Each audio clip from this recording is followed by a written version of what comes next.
the German-China relationship has gotten out of balance in recent years. The geopolitical risks are very great beyond just economics. The war in Ukraine, for example, would probably be over by now if it was not for Chinese support of Russia.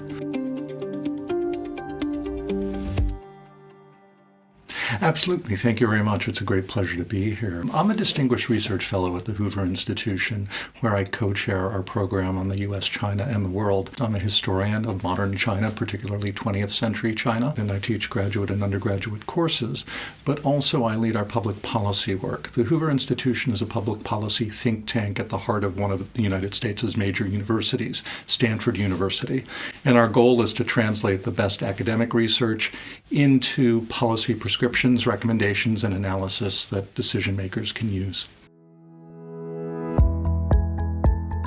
Well, I think it's very important to balance a relationship with China. China is, by many measures, the second largest economy in the world. It's an increasingly important geopolitical player.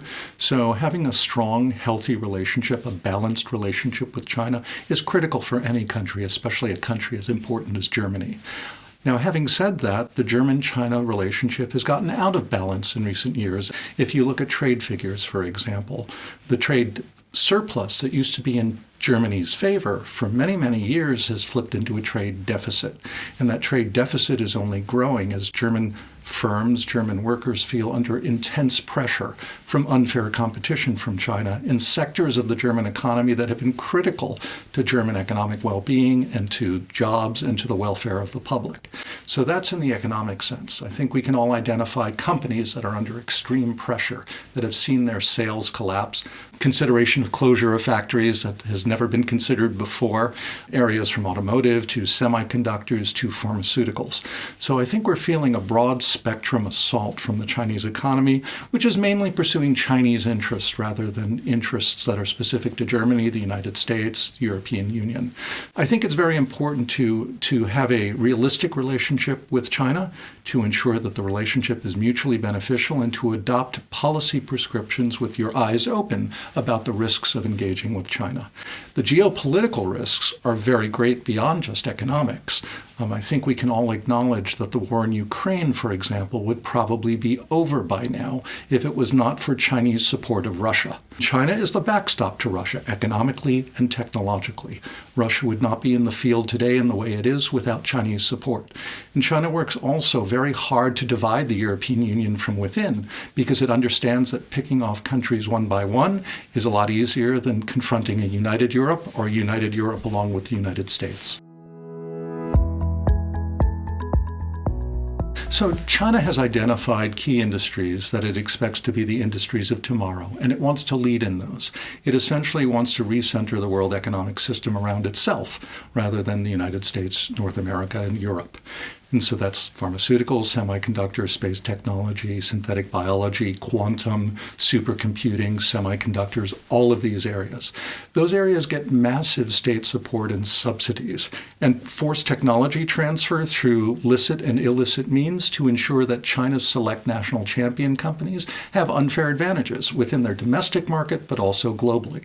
I think you can see that in the automotive sector, in which Chinese cars have surged across the global market, displacing all competition at prices nobody can match. No company, not even a company as large as Volkswagen, for example, can compete against the depth and power of the Chinese state. There are absolutely risks to academic collaboration, and not just in science and technology fields, but also in the social sciences and humanities. So let's take those separately. In science and technology fields, science and technology are driving innovation. And the line between fundamental research and applied research is really breaking down. The timeframes in which something is developed theoretically or in the laboratory and reaches market are collapsing to very short times. When you think about applied mathematics or theoretical mathematics, for example, that translates into AI technology nearly instantaneously. These technologies have multiple applications. And so the old paradigm that we inherited from the Cold War of certain technologies are dual use, like missile technology, nuclear, biological, chemical, today everything is potentially dual use. And so we need to think about a spectrum of risk rather than a binary of something is either risky or not. So that's in science and technology. That has to do with our industrial innovation and the health of our economies, but also the geostrategic advantages we enjoy. For example, if Russia gets access to particular technologies via China for drones, as we know that it has, that changes the environment in all of Europe geostrategically with immense costs, I think, for all countries in this region. In the social sciences and humanities, there's the possibility of influencing the way that curriculums are taught about China to change the way that independent understanding within Germany or other countries is reached about what China is, what it wants in the world.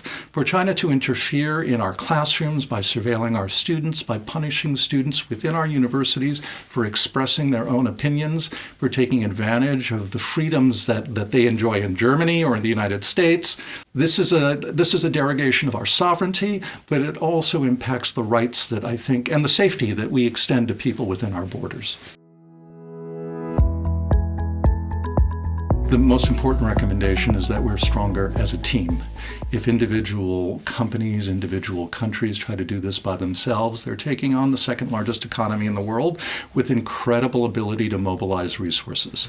And so I think for Germany, working in concert with its European partners, its North American partners, and its Asian partners, Japan, Korea, Australia, and others, to present a united strategy to come up with common solutions to the rare earths problem, to the semiconductor chips problem. We learned so much during COVID about our vulnerability to fragile supply chains. We're experiencing that now with regard to oil.